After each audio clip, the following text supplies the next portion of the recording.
Hi, it's Elle here at Awakening Cosmic Reality Show. I'm otherwise known as Ileana as well, and today we have Eric J. Hecker with us. Hi, Eric. Hey, Elka, how you doing today? Good, thank you. How are you? I'm doing fantastic.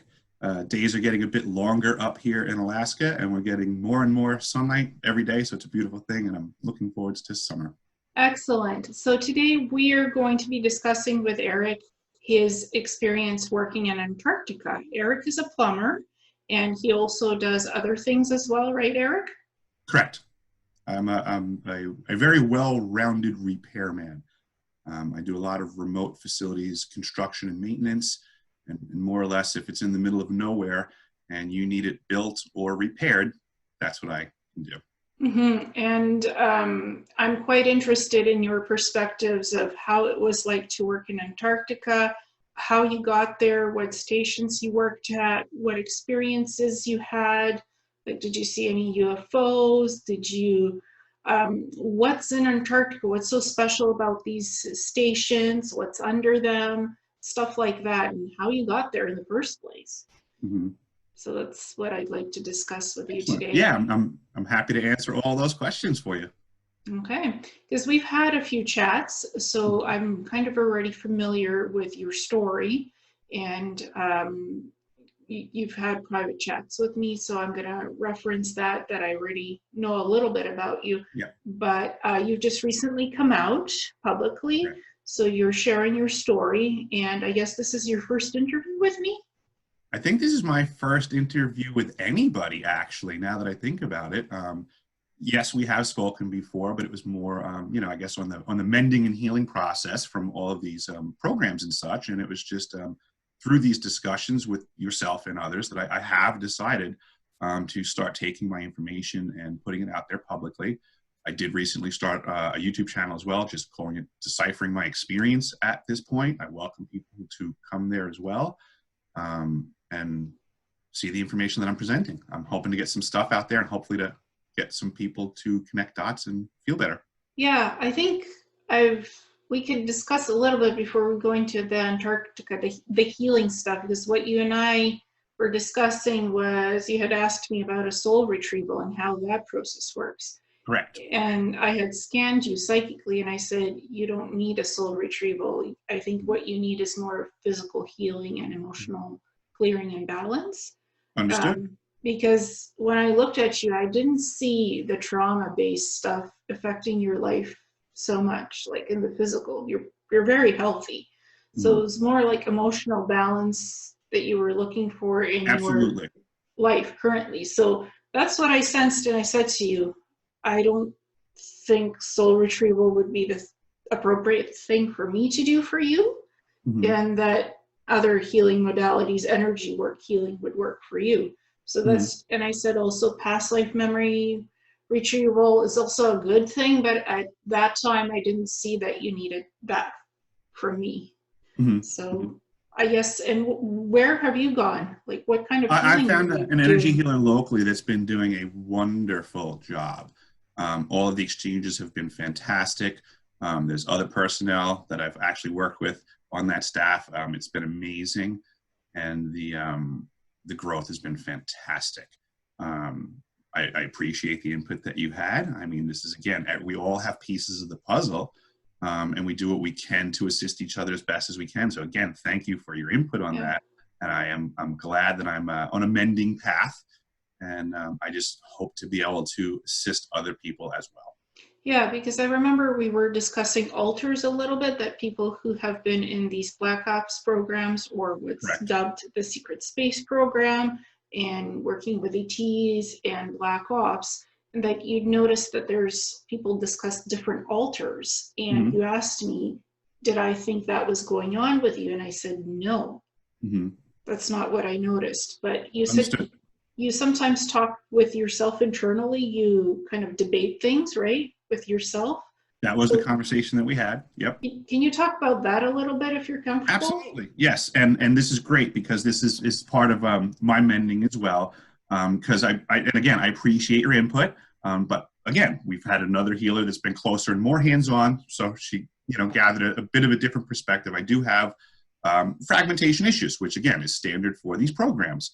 But as you and I were discussing, you were coming more from the physical side and didn't see the problems, and that's correct because I didn't have physical issues. But on a energetic level, which we found was an extremely deep, deep, deep, deep level, and I'm sure you can appreciate that, is what she had found. And it was also corroborated with another healer that was brought in because of the complexities. Things had to be dealt with accordingly. And the fragmentation is complex. As I had mentioned to you previously, for myself, I haven't really heard anybody describe what's going on with me internally. For myself, when I have a decision to be made, it's more like that there's a fork in the road, and I'm presented there as the point man. But behind me is almost like an unending sea of cells. That anytime that decision is to be made, everybody seems to have an input. And at different times, the crowd is larger and smaller than others, depending on the topic at hand, what's being discussed, and the, I guess you would say, strength of the identity and the opinion trying to slam it in my face. And has the healing helped with that to kind of internally? Yes, because it's, I guess it's turned less into noise and more of two-way conversation. So it's like, I guess previously when I was trying to ignore the chatter and just pay attention, focus, and do what I want to do, I guess it gets rid of that conflict, because now I can actually, I guess, be more intermingling with the altering opinion and have things hashed out a little bit easier, and maybe just give them their time, so to say. Mm-hmm. And what was the internal stuff, if you don't mind me asking? What did the healer work with you on, the fragmentation, or is that private? Oh, it had a lot to do with the memories that were coming back. So like other folks in the program, it's difficult to, to get these things to link in to your other memories that make more sense. So it had a lot to do with digging back. I guess you would call it like memory regression. Yes. If that's the right term. It is, yes. I apologize, it's all new to me. But she was doing memory regression and just going back to those points in time where traumatic things occurred, and I guess conversing about them, bringing them to the surface, and then providing, most importantly, I guess, would be other ways of looking at it. Mm-hmm. And what were the memories that you guys were working on? That I'll hold on to. Okay, no problem. It was program-based stuff, but it was the trauma-based stuff in the programs, and I'm new to mending on this, so for the time being, it's a challenging conversation. So you're just exploring that and getting comfortable with what happened and why, and just getting answers for it. Correct, and more or less confirmations was amazing. Because it takes the lunacy out of it. When you can get another person to basically walk around in your head and go, I see why you see things this way. That's very helpful. Yeah, and I was getting for you that you needed to work with somebody locally, not long distance. I believe that, because that probably has everything to do with my own personality. I mean, I would need that for it to work for me.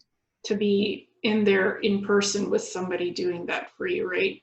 It would be my character flaw. I mean, I'm a tradesman, so to me, when I work, my hands are on the product I'm working with. It's my bias. That's perfectly fine. That's what I was sensing with you, because I work remotely with people, mm-hmm. online, mm-hmm. doing the memory retrieval. First, I do the psychic thing. I get the memories. I put it in a report. And then I have a Zoom session with the person, and I explain what's going on, and they can ask me more questions or whatever. But for you, what I felt as a psychic, that you needed hands-on in person. Mm-hmm. So that service would be better for you than working with me long distance. Mm-hmm. And for me, this is not all about money, and clients. The more, the better. No, it's about quality service for the person that I'm working with, and to help them on their journey. So sometimes when I talk with people who are asking about what I do, my abilities, I say, well, yes, you do have memories, but I think maybe for you, you need to work with so-and-so or so-and-so. You could work with me, but you could work with somebody else who might feel more comfortable with, and you needed the in-person stuff, really. Right. Yeah. And would you agree that was accurate? Oh, absolutely. I mean, everybody has their preferences to how they want things done. Yeah. Excuse me. Some people can go online and buy a car. Other people have to go to the dealership. Does it mean one way is better than the other? It's just preferential. Either way, you're going to get a car at the end. Yeah, exactly. And I'm the same. When I go to healers, I want to work with them in person, hands-on. That's just my See? preference. Isn't that funny? Yeah, I mean, what I do is psychic stuff, and I do energy healing as well. But I still must see even when I'm doing the work with them, I must see them in person, like what you and Mm. I are on Zoom or whatever. That's how I work, because I prefer to see what I'm working with, who I'm working with, and just to have that human interaction level. Mm. I think you're the same way, right? Oh, absolutely. I'm way more partial towards face-to-face conversations. Like, this is cool, but I mean, I would much rather talk to people in person. There's Yeah. so much lost. Yeah. Well, let's get into the Antarctica stuff. Sure. How did you end up there, and why? I wound up in Antarctica because I was previously living in New York on Long Island. I had a plumbing company at the time. I was doing, residential and commercial plumbing and heating service 24 hours a day, just a self-employed business, nothing crazy. But in 2008, the economy tanked, as people might recall, and I was not prepared to start shifting gears and make a new business. So for a couple of years, I was struggling really hard. And in 2010, I got a contract to go to the South Pole Station with Raytheon Polar Services. And it was for the summer season. So I went down there. I had a fantastic summer season. I did well enough to where, even though they they initially told me they were going to contract me for a year, they still only contracted me for the summer season under the pretense that if I didn't do well, they could bounce me out of there. But I did well for the summer season, so then they extended my contract to go through the winter. So I effectively wound up staying on continent. It was 366 days straight, if I remember correctly. Mm-hmm. And what was it like working for Raytheon and being on the South Pole Station? Raytheon was not one of my favorite employers, but the South Pole Station was a extremely interesting location to work at. I mean, that's obvious. The extremes of the environment were a wonderful challenge to my skill set. I mean, as a tradesman, to have to make repairs in those conditions, it requires you to up your skill set. I've soldered 4-inch copper pipe in a minus 80-degree ambient ice tunnel. And I don't know if that really, transfers well to the average person, but I can assure you that's really hard to do. But Yeah, I mean, stuff like that makes me happy about having worked there, because I was able to accomplish things that you won't even get to attempt anywhere else on this planet. And speaking of those ice tunnels, why are they there under the stations? The main reason is that they are utility tunnels.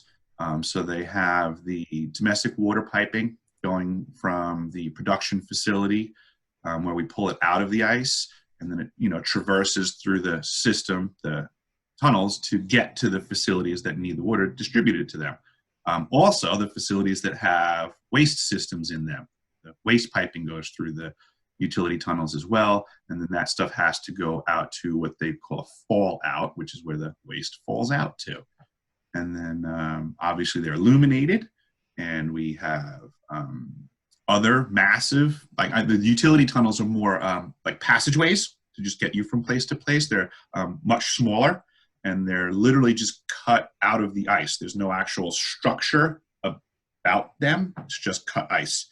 And then you attach stuff to the ice walls to run the pipes down the length of the tunnels. Those tunnels then connect to much larger archway systems, like we have the LO arch or the fuel arch. The power plant is also under the ice in an arch. The vehicle maintenance facility is under the ice in an arch, with the exception being that the end of the vehicle maintenance facility and the power plant both protrude out of the ice to allow access in and out of those tunnels with larger doors. And during our previous conversation, you mentioned that food is also stored there, right? In these tunnel Yes. systems. How does that work and why? That's in the LO arch, is the logistics arch, and there's about 10 years worth of food stored in there, which I can imagine is just planning ahead for, massive disaster to occur, which I'm not opposed to them having that much food there.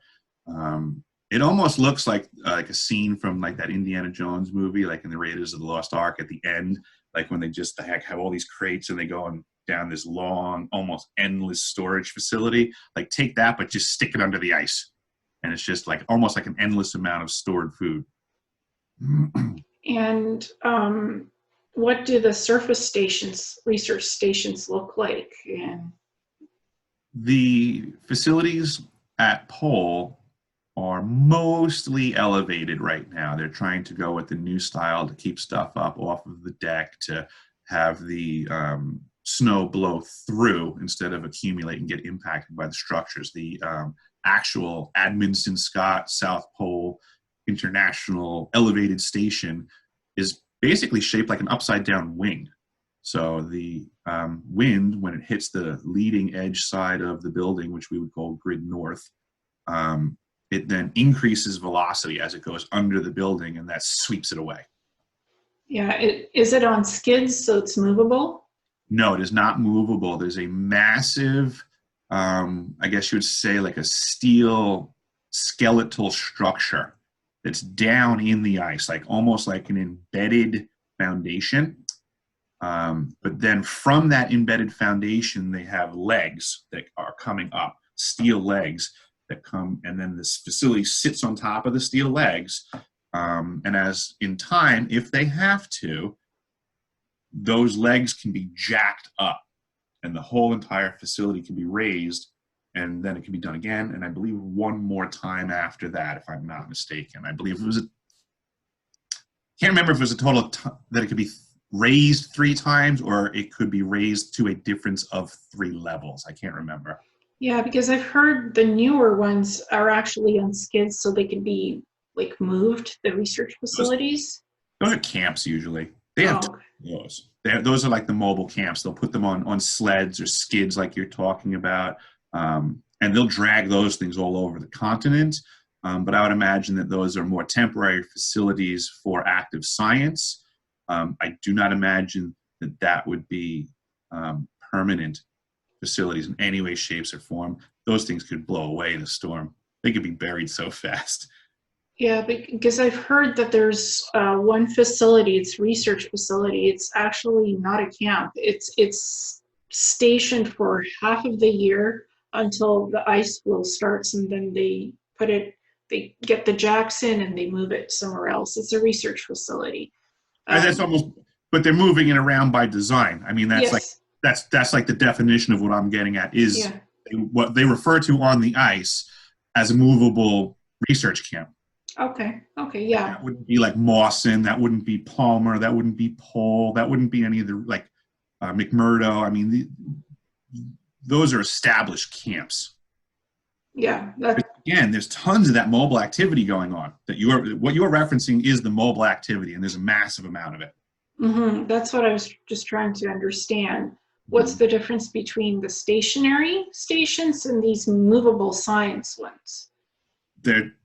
They deploy from the more hardened areas, and then that's why there's so many of those different types of cat trains that they call them oftentimes, and those different activities are getting coordinated in the summer season. So in the summer season, they'll bring out units like that, and they'll have them go all over the continent and do all kinds of research. But on the wintertime, that stuff shuts down, and they'll pull all of those, mobile camps and bring them into a hardened facility and store them for the winter. So what do the stations look like inside? What's the living facilities like, the food, the work you did, the Mhm. access you had in the station itself? The living facilities are extremely industrial. The materials are not that pretty. They're designed to take a beating. You know, you're talking like diamond plate and things like that. Um, excuse me, hard fiberglass panels, things that can be scrubbed and cleaned and then take abuse.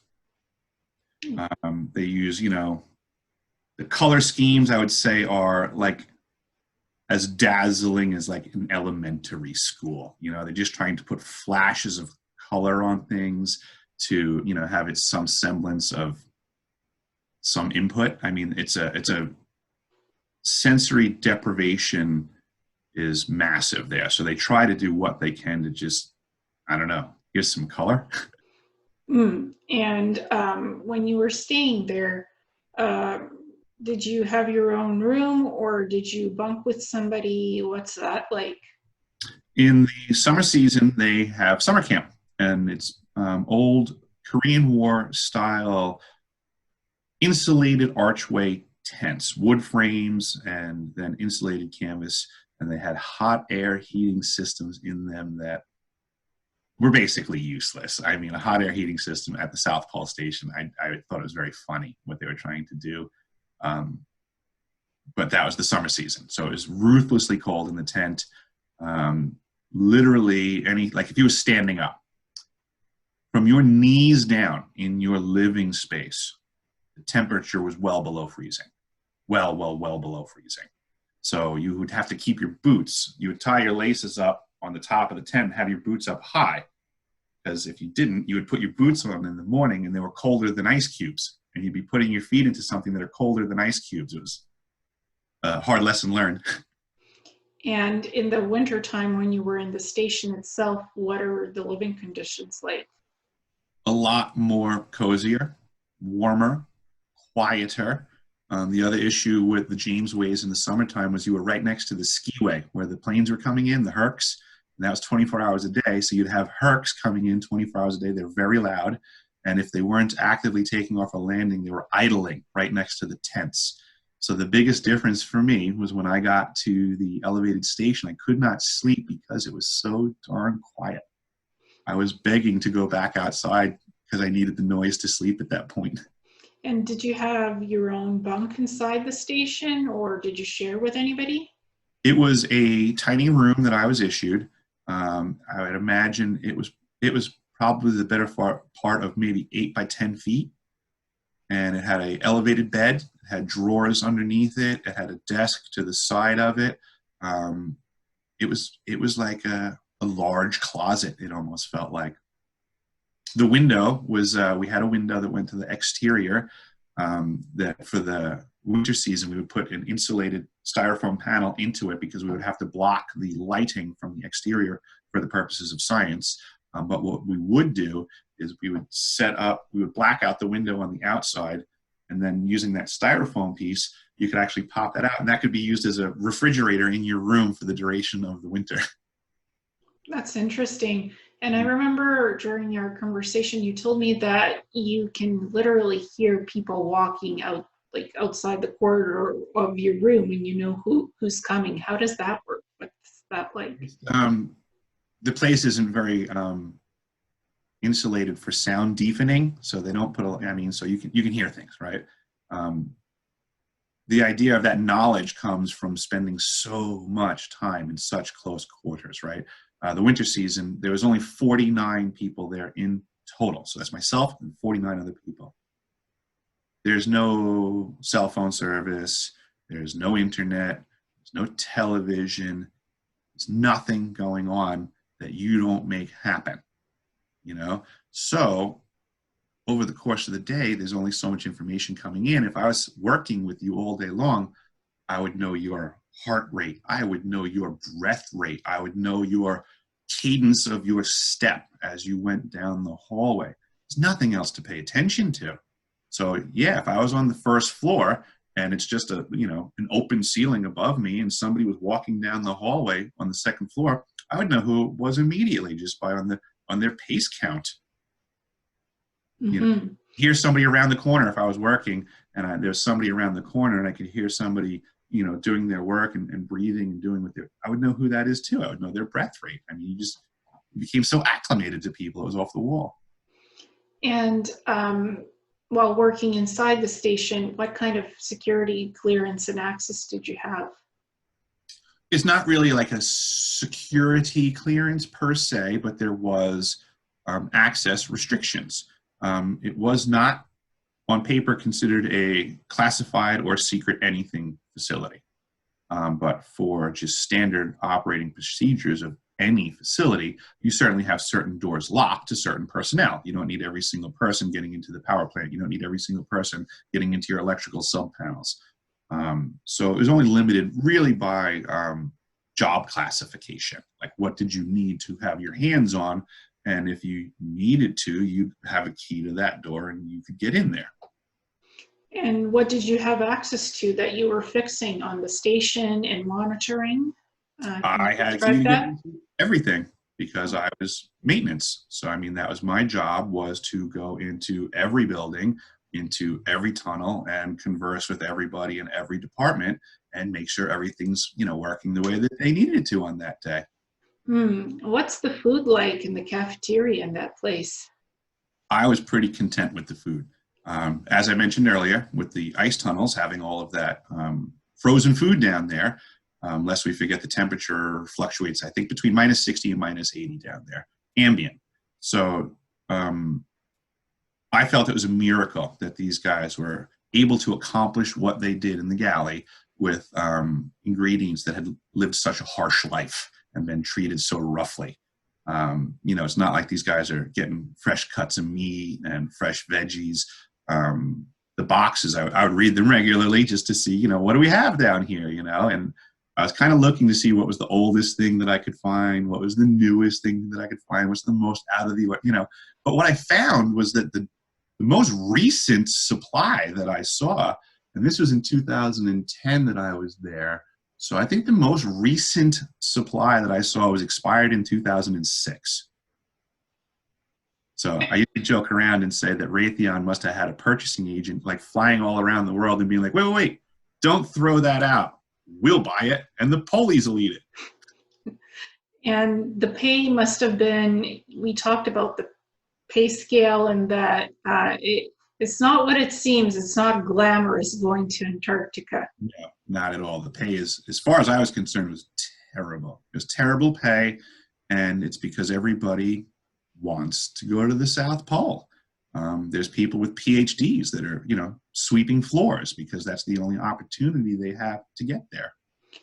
And you can't really go anywhere beyond what your job description is, right? You can't just take a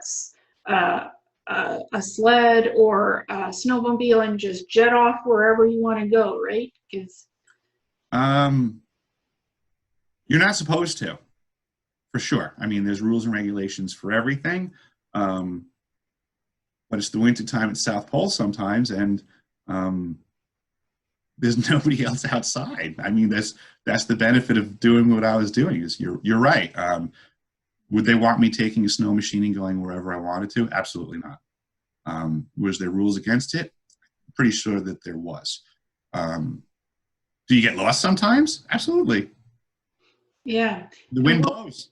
yeah, and In whiteout conditions, sometimes you veer off. course, right? You can veer off course and get, like, there's snow. It's snow and ice, right? That's it. It's not snowing like you would ever think, where it is dropping. It's more blowing around. The precipitation falling for the year is minuscule. It's almost non-existent. The amount that falls every year is minuscule, but the amount that blows around constantly is savage. Lots of it. And the old stations were underground in the beginning, right? That's how they were built at first, and then then above ground. They were initially the first station put in 57. They did lay it on top of the surface, but it was with the consideration they knew that it was going to get deeper and deeper and deeper. And then they had other renditions. They did do the dome which was supposed to blow the snow away better than it did, was the idea. And then, following Buckminster Fuller and geodesic domes and strength, they knew that it could get buried and hold and all that stuff. But it turned out that it was more work than it was worth to keep like a functional area around it. So that's why it kind of got condemned. And I think it was the year before I showed up, I believe it was 2009, that they completed the disassembly of the dome. So the dome was there, I think, from 75 until 2009. So you were working on the above ground station? Yes, correct. When I showed up in 2010, they were converting from the construction phase of the elevated station to the first season of operations and maintenance was the season that I showed up. And how do you get there to Antarctica? Planes, planes, and planes. At the time, I was coming from New York, so I flew from New York over to Denver for some training at Raytheon, and then from Denver over to LAX. LAX was to the coast of New Zealand, which was Auckland, and then from Auckland to Christchurch, where was basically the Raytheon Polar Services headquarters in New Zealand for Antarctica. So we would get our gear over at the Christchurch facilities, and then we flew from there in a C-17, which now it's a military-style plane, and that gets you to McMurdo. And then I went from McMurdo to South Pole in another military-style plane known as a C-130, a Hercules. And when you were working inside the station itself, what's the ratio like between men and women staff and what they do? I was just talking to somebody about this. We were trying to remember the numbers. It was 49 total in the facility, and we were trying to guess that it was maybe a dozen to 15 females out of that number. So that would be our overall ratio. But as far as tasking goes, I mean, it's completely varied. There's a complete opportunity for a female to be working in any capacity in the program. They were. There was lots of carpenters. There was lots of females running equipment, doing logistics work. There's an equal cut of males and females out in the elements. Okay, so they're right out there openly working outside, just like any guy would. Yeah, sure. There's no limits. Just to give the audience an understanding, what goes on in Antarctica and these stations? And it's very much like an entire community just squished into one spot, because you still have to have all of the things that you deal with every day. You still need to have water coming in, waste going out. You still need to have heat. You still need to have power. You have to have all the stuff that you need to support science. So you need to have personnel that can attend to, every bit of this stuff in the winter season to give you some insight to the community, right? So now in the winter season, we throttle down on personnel, but there's still a lot of tasking that has to occur. So now, in addition to my role as a plumber and a tradesman, right? Another role that I always maintained was I was the what they called the attack team lead on the fire brigade, right? So the alarms go off, something's the matter. I have to throw on a whole bunch of firefighting gear along with my partner on that attack team, and then we have to gear up and be the first one to go through the doors, breach into the smoke, find out what's going on, and mitigate the problem. That's another job we had to do every time the alarms went off, which happens. That's 2 roles. Now we have cleaning duties, just standard community stuff. We call it house mousing. So we have scheduled house mousing events. There's daily stuff that has to occur. There's weekly stuff that has to occur. So we have little different house mouse teams that get assigned different, weekly tasking, your daily tasking, and you have to coordinate that into your day. It's like, now not only do I have to, go fix that pipe. Oops, the alarm went off. I have to go put that fire out. Ooh, I forgot I have to go dust the shelves this afternoon. So there's always stuff to do. It's just that for the most part, it's kind of boring. You spend a lot of time just looking at stuff that's not broken and dusting things. And then all of a sudden the alarms go off and it gets more fun. And you had to, in our previous discussion, you had to go in minus cold temps, fix something that What was it? Was it water or heating, something where That you was had to? the domestic water broke one day. The alarms went off as normal, and it announced that we had a failure in the rod well. So the rod well is our primary water production system, and the heating system had broken that provides hot water to go down 500 some odd feet, and we maintain a large bulb of about 500,000 gallons of water that we, through a heat exchanger, keep that wet instead of being frozen, and then we can pull out from that to be our domestic water supply. So that system had broke, and obviously we needed water. So we spent, it was approximately, I think it was 23 and a half hours straight to mitigate that problem. And that building without heat was a smaller building out in the elements. I think the temperatures during the repair were in the mid minus 90s, minus 93 to minus 95.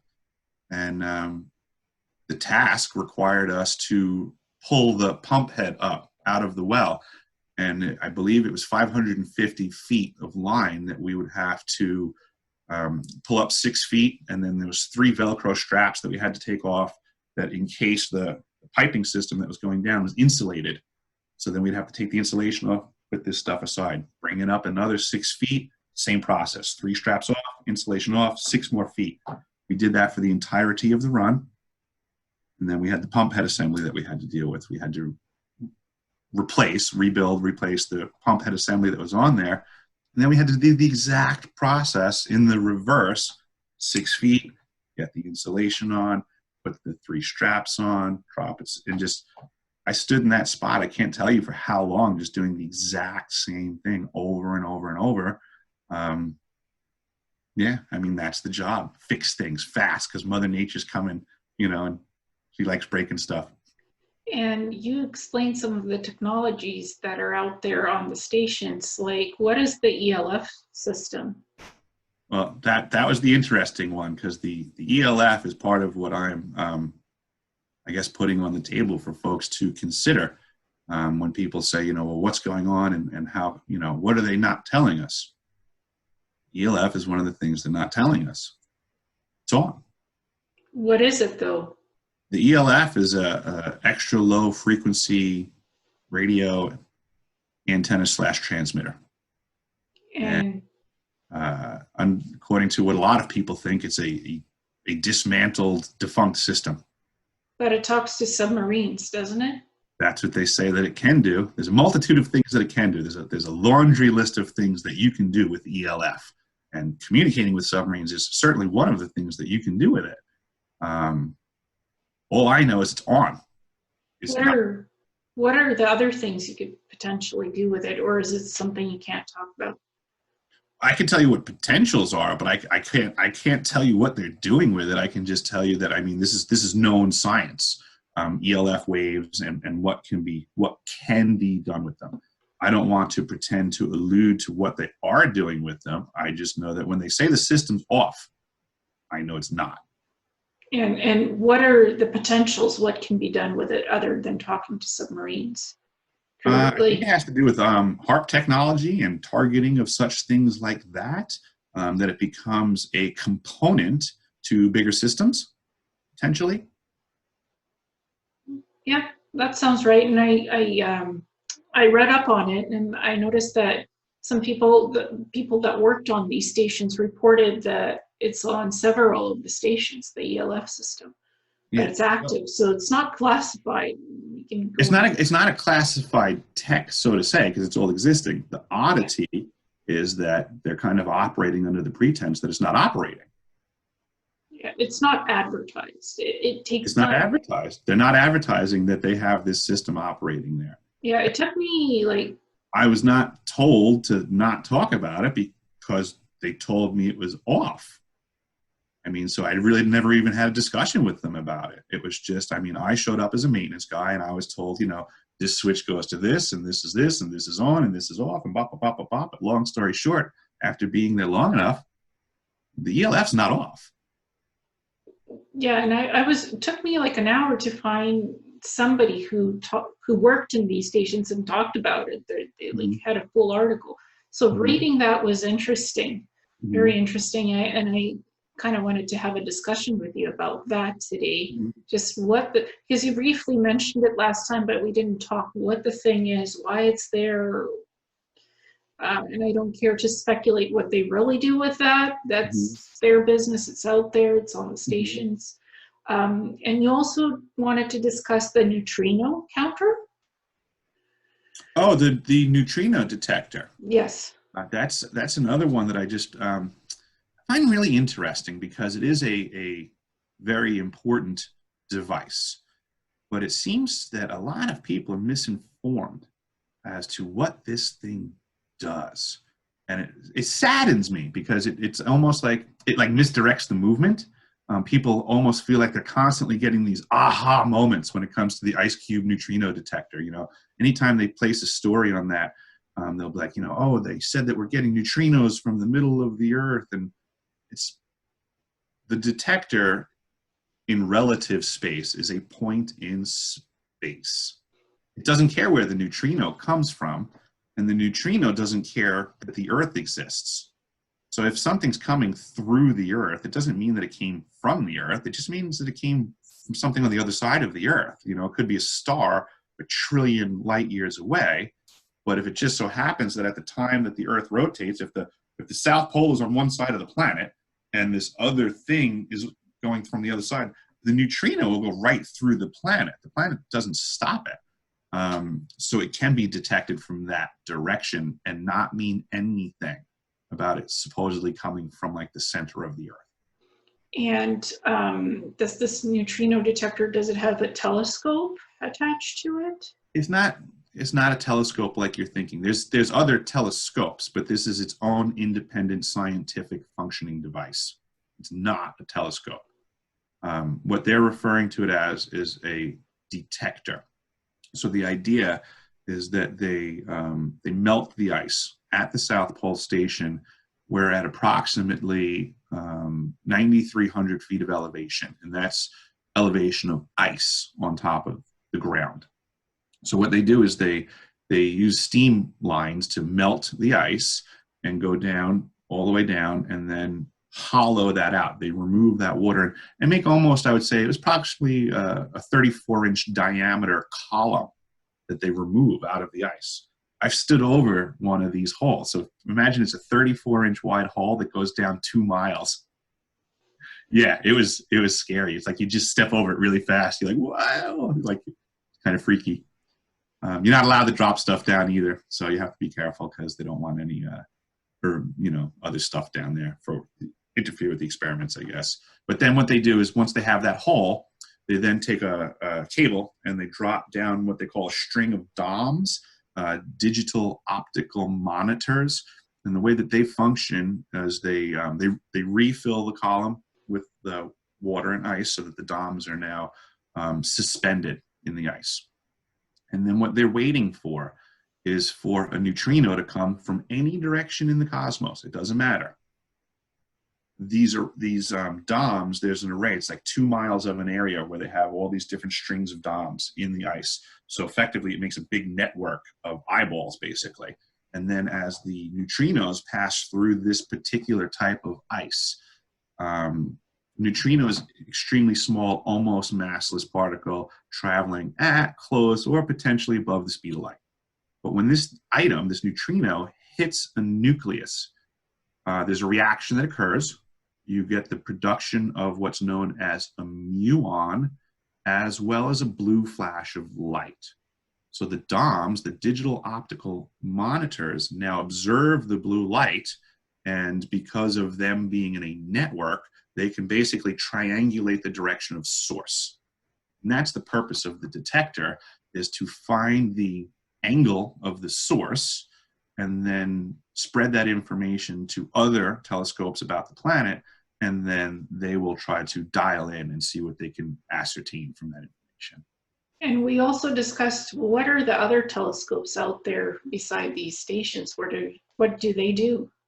They have the South Pole Telescope, which is looking for other suns and planets and solar systems and stuff like that, I guess you would say. I guess basically other celestial bodies is what they're looking for, you know, and they are doing a very good job of that. They're finding so much so fast. I don't know if people are aware of that either. And I mean, that was back in 2010, and they were getting better and better and better and better at it. And you had a bit of an experience yourself when you were out there. You saw something flash in the sky. Can you Yes. talk I've about been that? thinking about that so much more from our conversation, because it was like when we were talking about that, I hadn't really thought about it for a long time. So it was kind of, I guess, I don't know, it made me think about it. The trajectory thing is what gets me.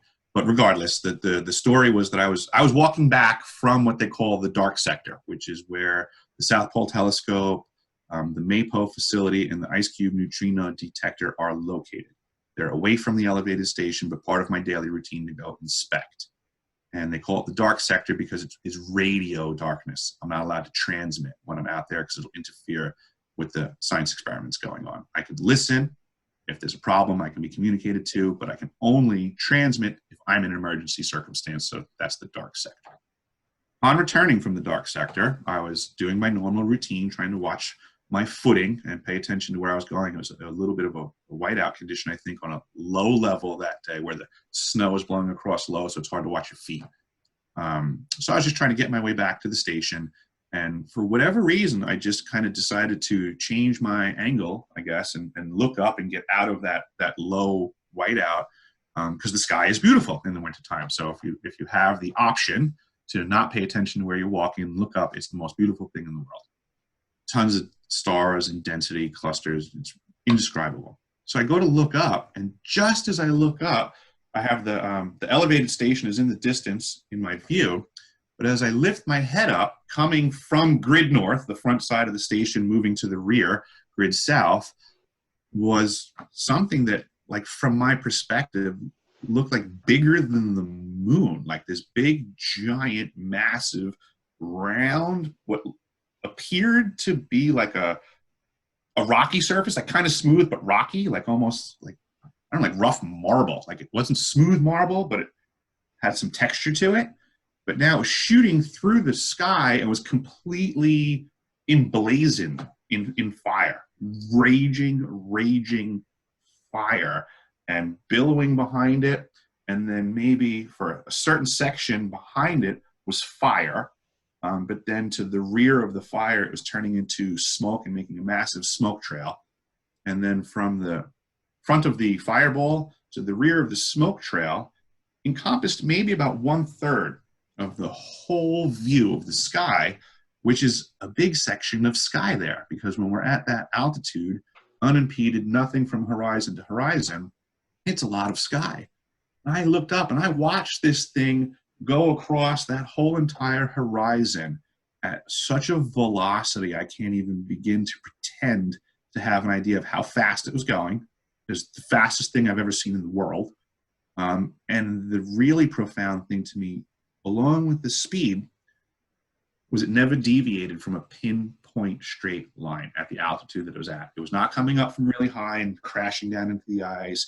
It wasn't coming from really far off and slowly working its way down in the distance. This thing maintained a very even, constant, determined, powered path from horizon to horizon.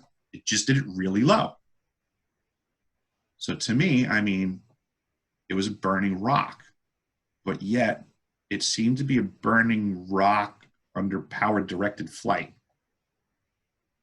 So it could have been a craft or something, It could potentially. have been. I couldn't cancel it out because I was waiting for it to crash then. I mean, because at the height that I saw it at, I can't imagine that it could have gone the distance that I saw it continue without impacting. That's very interesting. Thank you for sharing that. And you also described some of your fun adventures, that you met some of the science staff, that you met an interesting IT guy. Can you Mhm. describe some of that and what was that Oh all yeah, about? it's a really interesting environment there because, like I had mentioned earlier, everybody wants to be there. So you have folks with really amazing skill sets showing up to do, I mean, for what would be considered simple things. Like we have an IT guy, right? Every facility has an IT guy. They need an IT guy. Our IT guy used to be like the head of R&D for Google. But now he's just an IT guy at South Pole. Because, I mean, he wanted to go to South Pole, so he gets to go to South Pole. But you get to just sit at a desk and be an IT guy here, because that's all we need. And if you want to do that, you can do that. Did he ever go out with you on anything outside or? Oh, he would, yes, he would do a lot of fun stuff. He would do, he was very musical. So he would do a lot of fun things and host events. We were very much incentivized to maybe like make a party happen on a Friday or Saturday night. And our IT guy would do that pretty regularly. He was very musical, always writing songs, trying to, cheer people up. He was a really happy-go-lucky guy. And what about the scientists? You said you got to interact with them and watch some of the things that they did. What was that like? That was fantastic because I'm kind of like a science nerd. I love all the new tech. I love trying to, connect things and figure out new things. So that might actually be the really cool thing that I would say I got out of it, was having that direct contact with these scientists and these experiments. They would oftentimes have seminars and classes on what they were learning. So, I mean, we were getting sat down and taught stuff that they just learned the week before. And it's not even going to be, disseminated at a college level. It's probably still not even there yet. And what were they learning in these seminars? Or is that can't talk about that? I can, but this is the frustrating thing with science, because everybody likes to say that you can't argue science, which is ridiculous, because this is what scientists do all day long, is they argue science. They wake up and they say, I'm going to find out something new today that makes what science knew yesterday wrong. That's literally their job. That's my favorite part about science, is finding the new stuff. So I found it interesting that I would be able to, sit in these classes, listen to what they're saying, but I would also take some reference knowledge and apply it. And even the stuff that they're learning right now, you can still drive a truck through. It still doesn't answer everything, or they'd be done looking. So these are the types of things that I would communicate with the scientists and kind of just joke around on the side and say, why do you teach this stuff? It's wrong. This is not true. And they would just laugh and they would say, yeah, I know, we know, but this is the best we know. So this is how we live. We teach what we know, knowing it's wrong. But yet nobody appreciates that. They'll just sit there screaming from the mountaintops, you can't argue with science. Okay, I can. Yeah, because you have different perspectives on those things. And in our last conversation, you talked about the isolation of being in Antarctica and what it felt like when you were inside the station itself and outside. Can you discuss some of that? Yes, it is. Like I mentioned earlier, it's a lot of sensory deprivation. There's not much going on. I enjoyed going outside because to me, outside was something to deal with. The storms to me were fun. They were challenging. I felt like I was accomplishing something. Inside the station, it was nice. It was comfortable. The heat was on. I kept the lights on. It was like everything was good. But it was boring, It just is what it is. You can only have so many conversations with someone in a year at a place with nothing going on. How many times could I walk up to you in the hallway and go, so what's new, El? Not often. So did you bring books? Yeah, there's a great library there. There's a fantastic library. They had a fantastic DVD collection. They have the world's largest known collection of beta cassettes. I swear somebody needs to go down there and actually look at what they have on beta. I feel it's a fortune's worth of information that they should not let disappear. It's just sitting there. And I remember you said you got to go to a store and buy stuff there. What was that like? That's just it's a company store. It's more of a joke. It's probably, that room might be, I don't know, 30 feet by 30 feet, and it has a cash register, and They have tchotchkes and items that you can buy that say South Pole Station in Antarctica and stuff like that. T-shirts, hats, you know, shot glasses, mugs. But they also have, you know, candy bars and Raisinets and, you know, some Doritos or stuff like that, which is kind of ridiculous because they still have that stuff in the galley. So it's almost like just giving you the opportunity to feel like you have somewhere to go shopping. It's like, if you want a free candy bar, you can go to the galley. If you want to pay for Reese's peanut butter cups, you can, I guess, pay for me here if you want, you know. Could you only buy beer from that store, though? They did have beer. They did have booze. They had cigarettes, you know, nail clippers, Q-tips. I guess they might have had socks or something, you know, just, you know, basic things that you might need. But it was just, I guess it was just more for like at the end of the day, the store would be open. As you know, like, you know, you end your shift at 5 o'clock or something, and they might have the store open from 5 to 7. And that would be, again, community tasking where people would volunteer to man the register. And how was your mail delivered? If you wanted to send something out to a loved one or to a friend, like, you probably didn't have access to the internet. So there was no mail, not for the winter season. In the summer season, it was limited with the flights and stuff like that, and you could potentially get stuff. The winter season, for 9 months of winter, that was it. 49 people in the station. Good luck. See you in 9 months. Okay, so it's very isolated and zero communication with the outside world, basically. Limited. They would have satellite passes, and when the satellites would go by, we would get short windows of opportunity to make a communication. So you could theoretically make a phone call, send out an email, and make a communication, in theory, when the satellite went by. But with that being said, the entire facility has approximately the computing power of a residential router as far as what's available to the personnel at that window slot. So now everybody tries to jump on and get what they need done, excuse me, but you can only have so much happen so fast. And if they need that bandwidth for science, they're going to throw everybody off and transfer their science data. So it's basically you yourself and your thoughts at night, and just, how did that feel for you? It's very interesting. It's extremely transformational because it is very introspective. You don't have a lot of other stuff to think about and deal with. You get a crash course on yourself and interactions with others. I mean, it's a very real, tangible thing. It was a long time. I mean, 1 year there for myself personally, it felt like 10 years easily. It felt like an extremely long time. At the 6-month mark, I remember my emotions at the time. It was challenging. I mean, this was a hard job to do, to be there. So at the 6-month mark, I remember in my mind's eye having difficulty thinking of stuff off the ice and feeling like, wow, I've been here forever. I've been here like 6 months, and I feel like I've been here forever. But then now knowing I have 6 months to go, it's like, man, this is starting to feel like I have forever to go now, you know? And it started getting really challenging at the 6-month mark and feeling exhaustive.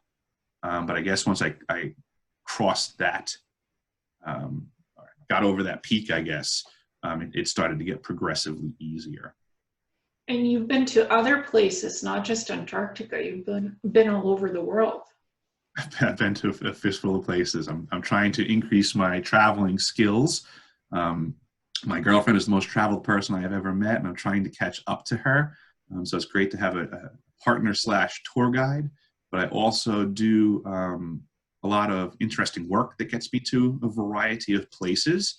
Currently, I'm doing a lot of stuff all over Alaska. I've done remote oil field facilities, remote research facilities, a lot of what they call man camps, which is just the support personnel for other facilities and functions. I've done remote gold mine work, a variety of things here in this state. Yeah, and you also were in the submarine service? Yes, I was in the submarine service right after high school. That was a very interesting period as well, that I'm trying to figure out a way to appropriately bring that conversation up as well. But yes, I have a history in the submarine service. and I do want to talk about things there, but it's one of the stories I have to be more cautious about how I present it. Yeah, what can you present from that? Just I interesting. could present that it was also a very transformational time of my life. It was the first time that I came across Raytheon, um, which is why when I had said I was going to the South Pole with Raytheon, I wasn't too contented about that. I don't really care for them. They're not a very admirable company.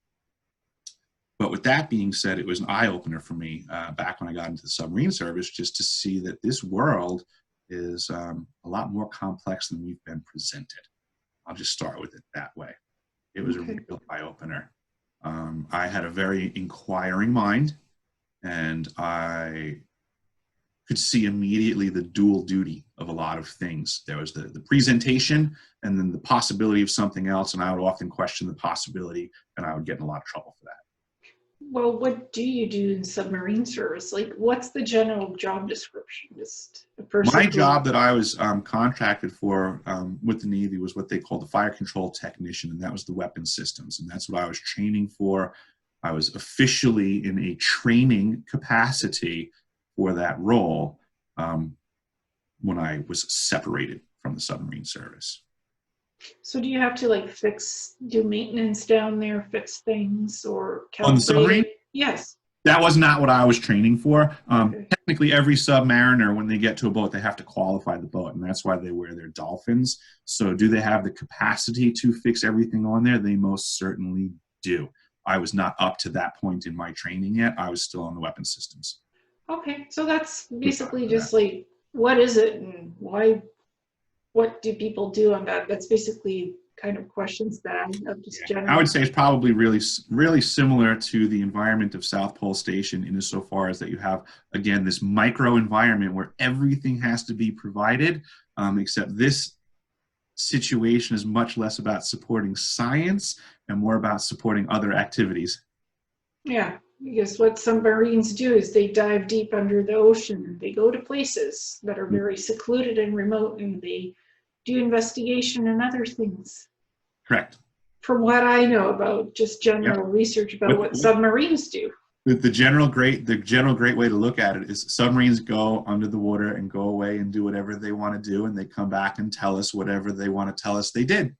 Or it's very covert missions that are classified with the Navy that There you nobody go. hears about or can know about. It's classified.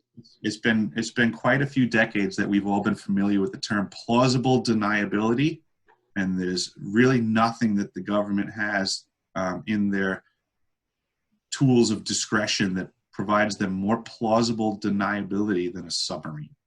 Yeah, exactly, because it goes deep and they're building better, brand new submarines that can do more things than they used to. Mm-hmm.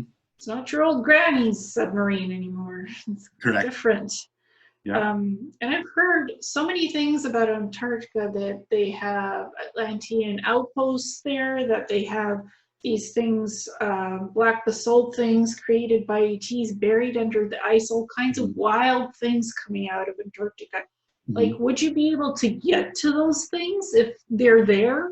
Or you can't just, like you said, you can't just go off and do whatever. Well, see, that's the thing. It's like you can technically, right? It's just the environment is the prohibitive factor. Everybody likes to say that all these governments are, preventing you from going. Technically, you can. There's nothing stopping you from buying a plane, buying a boat, whatever you need. Granted, you have to be rich, but technically, we could also theoretically get together and fund a trip if we wanted to, if we were collective enough. Nothing's stopping us, right? But with that being said, let's say you do get a plane. Let's say you do get a boat. Let's say you do show up to the coastline of Antarctica. Now what? Which way are you going to go look? How much time do you have to survey? How much resources do you have? And what kind of logistical chain do you have? Because now you're getting right back into things like Ernest Shackleton and Adamson and Scott, and you're getting into straight up exploring. That takes a savage amount of skill and preparing, and nobody's doing that. We're getting people that are showing up on a cruise ship with a camera standing on the coast, and they're going, I went to Antarctica, and I didn't see any secret bases. So there's no secret bases. And that's just ridiculous logic. I mean, it doesn't mean that there are bases either. It's just ridiculous logic for negating them. I mean, I can't prove that there is a base. And I was there for 366 days straight at a base. And I still can't prove it. I also can't disprove it because I was only at one geographical point on a massive continent. Exactly. So I don't want to make the false presentation to even begin to speak for the whole continent. I was at one facility. That would be like anybody in the SSP being on one ship and now trying to speak for every fleet that exists out there. That would be a little bold. Yeah, exactly. And I remember you talked about the hydroponics and the food growing at South Pole. Can you discuss that a bit? Yes, there was a hydroponic garden, greenhouse as we refer to it, and it was in the interior space of the first floor. Ooh, am I getting that? Yes, I think it was the first floor. Yes, I'm like forgetting my own structure.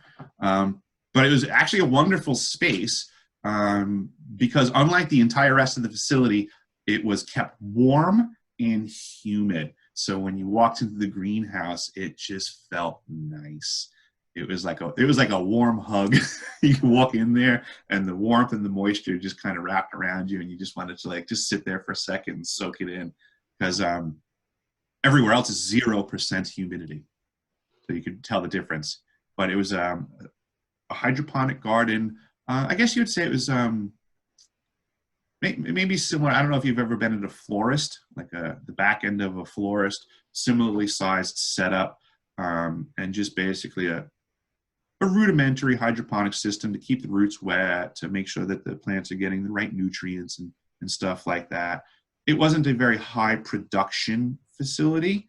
It was supplemental, so that you could just, you can't say you didn't have anything fresh, but we didn't have a massive amount of fresh stuff. But you did have some veggies and some of the meat that would be taken from underground that was frozen, and then you guys got the food. Yeah, absolutely. So you do get your basics, like your vegetables and your meat and some protein, right? Oh, absolutely. Yeah, there was no shortage of food. There was tons of food to be had. It was perfectly tasty. I'm not going to say it was the best food that I've ever had in my life. There was nothing wrong with it. I don't ever remember turning my nose at something that I would have eaten outside of there as well. There's certain things I don't like, so I wouldn't eat it. But if it was something that I ate outside of South Pole and I tried it there, it was fine. Mm-hmm. You also mentioned Project Iceworm last time in our conversation. Yes. What is that?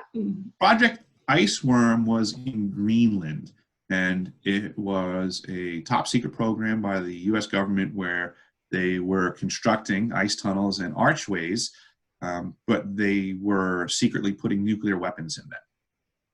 And those videos are available. You can look up the construction videos for Project Iceworm, and they will show you in great detail how they manufactured in the ice to make those structures. And that is the exact same building systems and structures that were utilized at Pole, the same setup. So if you were to watch that video, you'll get a visual of what I'm discussing as the archways at Pole. It's the same thing. Yeah, that's how it links. I was just like in my mind, like, you need to ask him that question because it's very important. And that, the reason that you probably asked it is because you're probably reading my mind, is that the importance that I feel is that the government is kind of efficient sometimes. If they find something that works, they like to double down on it. It's kind of, you can see it in the programs when you start to study and research what they're putting their money into. When they get a return on investment, they usually reinvest. And they'll try it again and they'll try it again until they stop getting investment money to do that project. I suspect that potentially seeing Project Iceworm and knowing what it became, that if we look around the planet and find other similar types of construction, we might want to inquire, was it a similar activity? Yeah. What would you say was the most interesting or special thing that you got to do in Antarctica at the station or outside of it? Like any adventures, something that really stands out in your mind? I would have to say it was doing my rounds and going from building to building, and battling Mother Nature, to be honest. I mean, I'm trying to be humble about it, but it was like an empowering thing to, I mean, there was one day of all of the storms that I had gone out in particular, that they told me that I was not allowed to go outside. And I had been out in some really bad stuff previously, but on this day we had a really bad storm. And they said, no outside operations, everything's shut down. And I said, that's not really happening. I said, I didn't come here to do everything that I did up until this day to go home and at the end say there was that one day that I wished I had gone outside and tried to do what I can do. So I told them I was doing my rounds anyway. And that to me was a really wild adventure. I almost got lost a couple of times. It was, raging whiteout conditions and wind. But so many other times that I had been out there, and getting challenged. I mean, there were times where it was hard out there and I had to think to myself, like, you can do this. Mother Nature's trying to kill you, but you're going to win this right now. You're going to make it.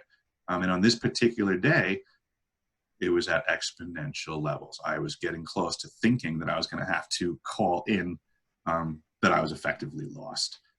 We had a flag line that went from the elevated station to the dark sector that I had mentioned previously. And those flags are spaced at about 8 feet apart from each other. And on this particular day, the wind was blowing so hard, and so hard, also loudly. Part of the purpose of the flags is that you can hear them flapping in low winds. But it was so loud that day that I couldn't hear them. And if I stepped 2 steps away from the flag that I was at, I could look back and not even see that one. So I was losing the flag line visually. I couldn't hear it audibly. And what wound up happening was the wind was blowing again in from grid north. That's our primary wind direction. So it was on my right side as I was heading to the dark sector. And I was overcompensating into the wind, thinking that it was blowing me further to the other side of the flag line, but I was pushing too hard into the wind and deviating into a zone that there's no more flag lines. And if I kept doing it, I was going to get lost. And I just kept messing that one up this day. And I just said, I got my radio out of my jacket because you keep it inside to kind of keep it warm. But I started getting it prepped. I started pulling out and kind of almost prepping my SOS conversation, like thinking, all right, I'm going to have to start trying to remember where was I and how am I going to direct them? And what's the last thing that I did see and how much time has passed? And I was just starting to prep my SOS call. And I saw the flag line again. It just popped up in the middle of the white. I saw the flash of red and I hustled back over that way. And I was able to stay on track from that point out. And I was just, my heart was racing and I had deviated off of the line so many times that I did scare myself. And what type of clothing do you wear when you go out for rounds and to keep warm? Can you describe that? What kind of gear you have to be in? It is, it's very specific to the task at that moment. So basically we have like a coat room right inside the entry and exit doors where we keep our gear. And I have a variety of clothing in that room that I would have to gauge when I'm going to go outside. How far away am I going to go? What's the actual temperature? What's the wind direction?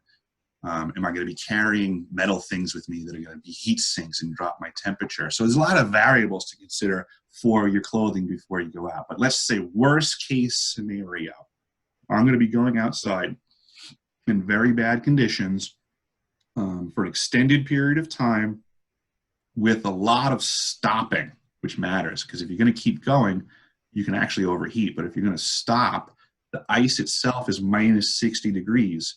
So with your feet staying stationary versus walking, you literally cool down twice as fast.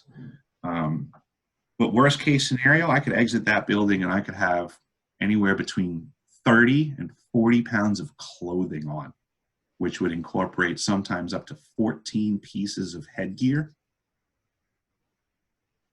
And what tools would you be taking with you for your work that you do outside and inside the station? The stuff that I would take with me always would be a backpack, my radio, extra batteries, food, water, anything specific emergency gear related to that task. And then it would be, in addition to that, going into that same backpack would be task-related tools and materials. If I was just going to be going to do PMs, it might just be a flashlight and paperwork and just go look at things.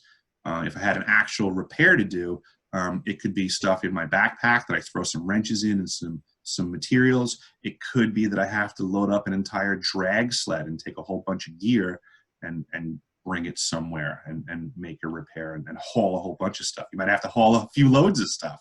It depends on the day. And what's a drag sled? Do you drag it yourself, or is... Yep. Yeah, what you would normally see behind a snow machine when scientists are outside working in the elements, and they put the sled behind the snow machine with the gear on it, and you drag that sled to the job site. Well, at the South Pole, when the temperature hits minus 50 degrees ambient or colder, they say that it's too detrimental to the equipment for it to be outside. So they don't want to break the snowmobile. So you get to drag it instead. So what's the mode of transport when you do go outside and it's a long distance? What are you on? My boots. It was walking. It's walking. And for the scientists, other than just walking in boots, what do they have to use? In this winter season, if it was minus 50 degrees, they were walking too. Okay. The equipment was out of commission at minus 50 degrees and colder, which was almost the entire winter season, except for basically emergency tasks or scheduled events that would be for equipment operators, right? So they would have heavy equipment inside being kept warm, and then if the equipment operator had a task that he would have to do, he would be issued that equipment, go out and do the task. But the snow machines were basically put away and not being issued out unless it was for like emergency use. We had all kinds of equipment in the VMF that was kept warm and at the ready. It was emergency use only, mostly in the winter. So it's just basically walking outside and inside the station when you do your work. Correct. Okay, just to get a general idea, like what you were doing and how you were doing, those types of things are very interesting to me. Yeah, no, I totally understood. I wish I could give you a visual. I have videos and stuff.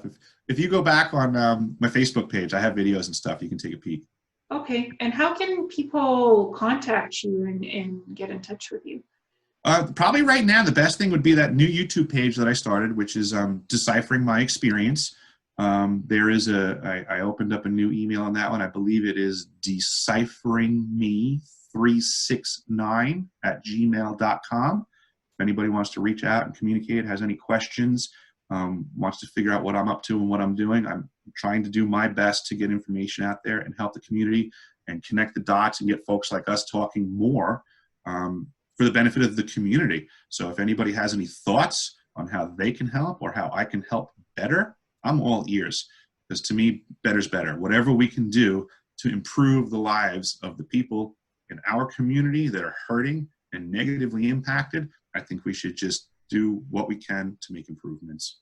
Yeah, and I think you gave us a realistic accounting of what it's like to go to Antarctica as a tradesman, right? Yeah, it's you fix what you have to fix, and you do what you have to do, and you just get things done. Yeah, it's not just about the wild stories we hear about, all these programs that launch ships out of Antarctica, all these corporations that are out there, these extraterrestrial crash craft, pyramids, secret bases, ancient ET bases or modern bases. There's more to that. There's so much more than just the hype. Correct. You're right. And I'm not trying to discount the value of any of those other positions or perspectives. I am just trying to add there's a very serious and real reality of what's going on there. And if we can start to get all of these different gears to mesh, we're going to get a bigger picture. Again, we all have a piece of the puzzle. And if we don't start figuring out where our pieces interconnect with those around us, we're never going to see the big picture. Yeah, but I just wanted a real accounting of what it's like to work in Antarctica as a tradesman from your perspective, the real thing that you do every day while you were out there. The reality is you worked at a station, you did your business as a plumber, as for the fire stuff, you went out in the freezing cold, and that was your adventure. Yeah. Yeah. So, the visuals of the sky, no one could ever take that from me. The beauty of the auroras at the South Pole are indescribable. Fantastic electric green flames just billowing. I can tell you that no video does it justice because the darkness and the contrast What you have to do to your camera to be able to capture it butchers what you actually just saw. And you wouldn't know that unless you saw it in reality and then saw it in the camera. What's happening in the camera is not representative of what people see that are standing there. And if you had a chance, would you go back to work in Antarctica again? If I had to go back to Antarctica to work again, I would. Mostly because I'll go anywhere that I have to work. I didn't intend to go there the first time. I don't intend to go there ever again. But if it turns out I find myself in Antarctica again, and fix things to the best of my ability. I mean, that's what I do. Well, like if you were told now, given a contract, would you just grab it and go? No. No? Why? They'd have to give me a reason to go there. Well, if South Pole Station, if they said we need you to fix this and this is a good contract, better money, would you take it? Better money would definitely be a relative term that they would have to justify, and duration. I'd be open. I guess I'd be open to the conversation, but something would have to change from the variables that we had last time, for sure. Under the same parameters, no, I wouldn't go back. But if they had a new, better offer, I'd be interested in hearing what they call better. Yeah, because you previously told me that they promised to extend the offer, but it didn't go through as promised. So you were kind of like stuck under different terms. That's part of my issue too, is why I would want it to be written out better. When we were there, technically Raytheon was in the process of losing the contract. It was expiring, and the new contractor was potentially going to be coming in while we were stationed at Pole. So our employer was potentially changing. And we were told when we were hired on that our contract was going to be expired during our tour. And that what would happen is that either the existing third-party contractor, being Raytheon Polar Services, or the new third-party contractor would just extend our contract. Not sure how familiar everybody is with legalese, but an extension of a contract is literally just changing the date and maintaining all other parameters so everything's the same, just carries it out further. What they offered us was not a contract extension. What they offered us was an addendum, which is a modification of the parameters of the contract. And that's just evil to do when you're captured at the South Pole Station and you don't have a leg to stand on to get out of there or argue. And what they did was they changed the bonus structure on us. So we were previously guaranteed a bonus. I think it was like 22% of your salary. So when you're talking a year, I mean, this is a substantial amount of money. And what they were offering us was to now change it to performance-based. So they were trying to sell us on, hey, now you can get up to 28% of your bonus. Doesn't that sound fantastic? I said, no, because I imagine you're trying to give me zero. Well, why would you think that? It's because you're changing my contract when I have no leg to stand on. It seems really scary that you're even attempting to do that. So no, I don't trust you at all. And I think you're trying to ruin us, you know? And it was a big deal. And I don't need things like that happening again. Yeah, and you discussed that there was some kind of a cook that came out there and that the contract was weird. He was a cook, but he was doing something else that you... Oh, that was not a gentleman that was associated with me in the Antarctic program when I was employed there. That was after the fact that I had taken employment in Alaska, and I ran across a guy, and we were just BSing about other places that we had worked at before. And he had found out that I was in the Antarctic program, and he says, "Oh, Raytheon." And he told me just straight out, this is what I was told, take it or leave it. He told me that he was hired to be a cook on a cat train, which is one of those systems that you were discussing before, the sledge and the drag sleds, and they go driving all over the ice, pulling systems around like that. And he was a cook for one of these crews. And he said that even though he was sworn to secrecy, sign this, sign that, he goes, I don't care. I hate them. I hate Raytheon. I hate what I found out was going on. And we were on a cat train, and we were trying to find good sites for missile sites. And that's what we were doing. And I said, I believe you. That was the conversation that we had. He And felt obligated to tell me his past history in Antarctica when he found out I was there. So I listened. That's what he told me. and what were you doing in Alaska for work at the time? At the time, I was working in a facility doing maintenance at the same facility that that gentleman was cooking at. It was in the oil fields up in northern Alaska. And you mentioned that you had worked on some kind of plants, nuclear plants or something to do with a plant. You had a I've done all story. kinds of, I've done power plant work, not nuclear, but I've done a lot of power plant work. I've done waste plant work, water treatment plant work. I mean, darn near any kind of facility, I've turned wrenches in some capacity or another. As a tradesman, I'm pretty well rounded. If you stick me in a building and things are broken, I'm going to get it figured out pretty fast. What's the most interesting facility that you ever worked in?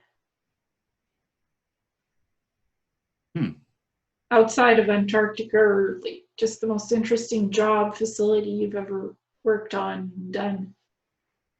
South Pole might be up there, but I've seen a lot of really interesting facilities and machines. I guess off the top of my head, I can go right to South Pole because of the engineering that it takes to accomplish the mission. I had a lot of respect for that.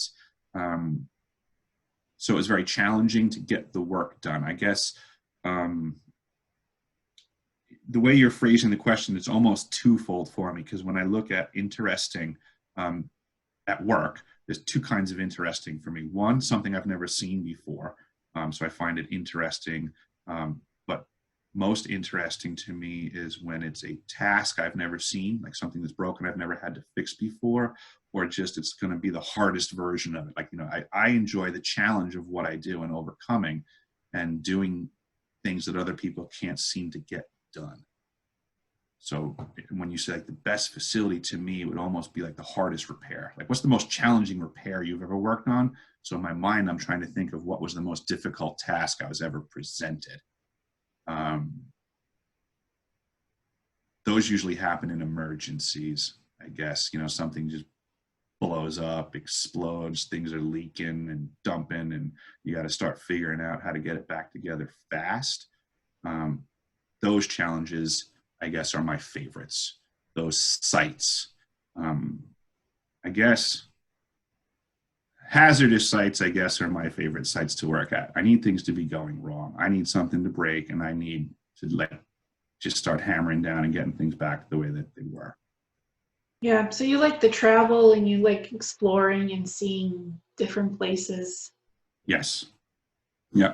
In my side life outside of work, I absolutely love traveling. We try getting down to Latin American countries very often. Love the food down in the South American and Central American countries is fantastic. That's very much my palate as of late. The people are so nice, friendly, accommodating. It's great to meet new people as well. And just to go back to Antarctica, who sent you there there was a science society or something? Because in the secret space program, you had posted who was funding the thing other than Raytheon, the Society of something, your certification. Oh, it's the National Science Foundation is effectively who's funding the United States Antarctic program. If you're to follow the money, it officially goes from Congress. Congress cuts a check to the National Science Foundation, and then the National Science Foundation cuts a check to the United States Antarctic program, and then the United States Antarctic program then divvies it out amongst the third-party contractors that they then hire to do the work. When I was there, it was run by Raytheon. Now it's Lockheed Martin, PAE, and a whole bunch of other military industrial complex contractors. Yeah, because that's the most important question that I forgot to ask. How is that all? How does it happen in the process of sending you guys to Antarctica? Who funds it? Where does it start and where does it end? That's basically the funding process right there in a nutshell. And then once you get down there, you just, start doing the tasking and watch them do things in the most inefficient way possible. That was another frustrating thing for me was, having had my own business and understanding efficiency and profits, it was just really disgusting to me to be in such a government program that, could care less, I guess, what it costs to fix that toilet. Get 6 new ones. I don't know. Yeah, so it's quite a process, and then when you're not working, you're traveling, right?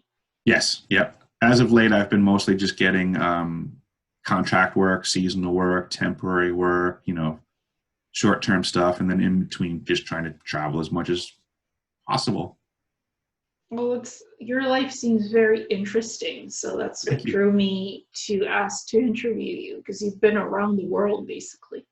I think it's very important. I think in the whole connecting the dot thing, it's kind of my core principle of what I'm trying to accomplish. Is I'm trying to promote people literally as human beings. I think we should travel more. I think we should talk to people more and share our own truths and listen to other people's truths more. I think we're losing this in society. We're getting stuck in our homes. We're not going anywhere, even in our own communities, let alone traveling to another country, or talking to another human being that's in a different language. Heaven forbid. What could possibly be learned if we all traveled more and talked more and communicated more? Holy cow. And also your family history, you had mentioned your great-grandfather or something about seeing them have meetings, something about, I don't know, not Freemasons or Illuminati, something you had during your conversations, you said that your grandfather was involved in something. He had told me that he was Das Bund. And what is Das Bund? That I'm learning from the SSP program, because this was something that I had no connection to. As a lot of people in the SSP programs are learning, is they're walking around with information in their head that doesn't make sense. And then all of a sudden they hear something that triggers something, and it clicks, and they can connect this and they can connect that. So one day I was observing something on one of the SSP pages, and as I was following it, I saw this term come up, Das Bund. I went, I know that word. What's that word? And I looked it up and was very surprised at what I found out. It's a faction of the Nachtwaffen folks, or a dark fleet. I'm still learning. But yeah, that was a shocker to me, because I remember him saying it with like pride, like he was this old school German guy. That was my grandfather. And I just remember him. It was something that he said with like gumption, Was he into Freemasonry, all that stuff? He was a very well-read guy, and I apologize. He died too young for me to remember anything of those specifics, because I was not old enough to have a mindset for that. I wouldn't be surprised. He was kind of esoteric, I guess you would say. Like, looking back now, I could say that he was, I know what it was on his bookshelves. And he was a traveled guy. Oh, this is an interesting thing, actually, about my grandfather, who was Das Bund. Only person I've ever heard of in my life in the United States Navy that during World War II was serving on the Amazon River in South America. I've never heard of anybody serving in South America. Obviously, we must have had some people there, but I guess my grandfather was really lucky to not be like in the war zone.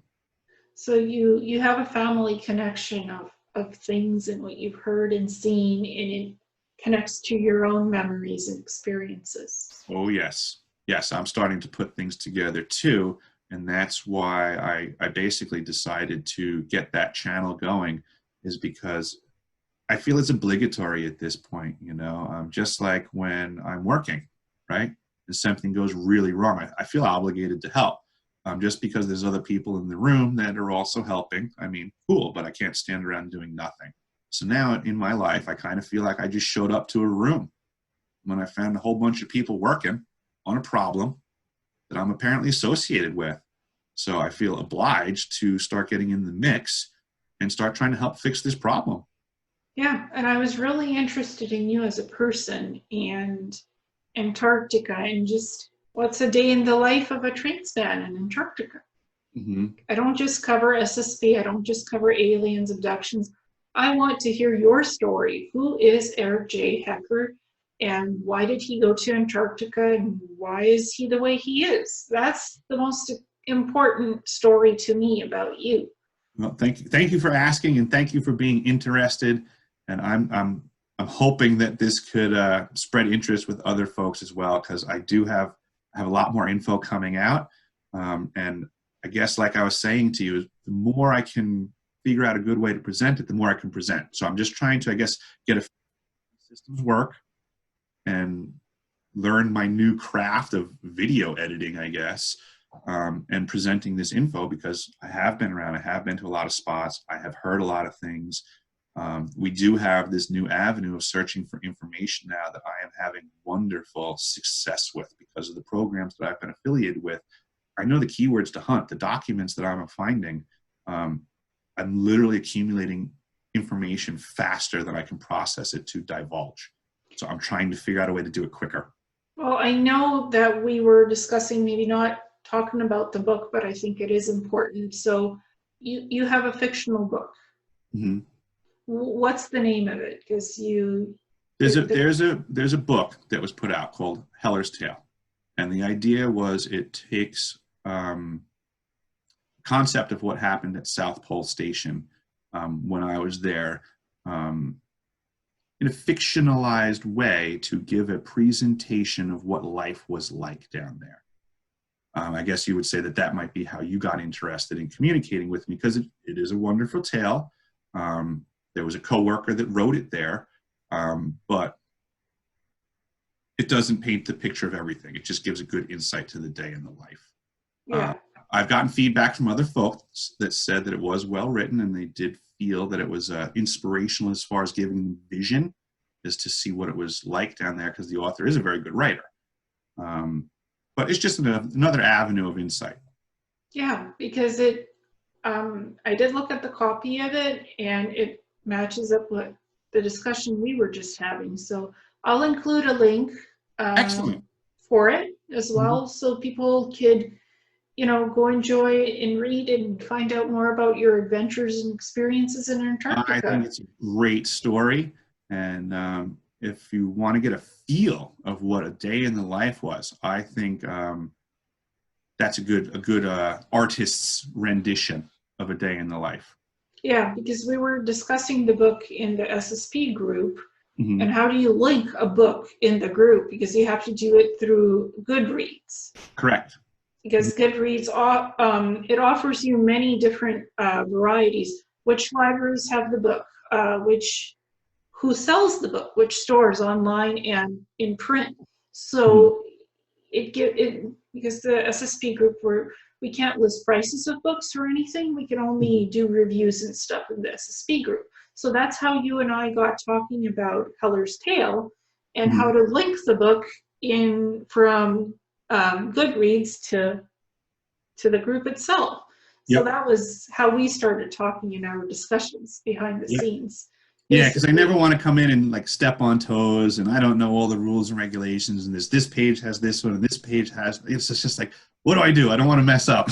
Yeah, there's so many different private groups and pages that have their own unique rules and communities and stuff.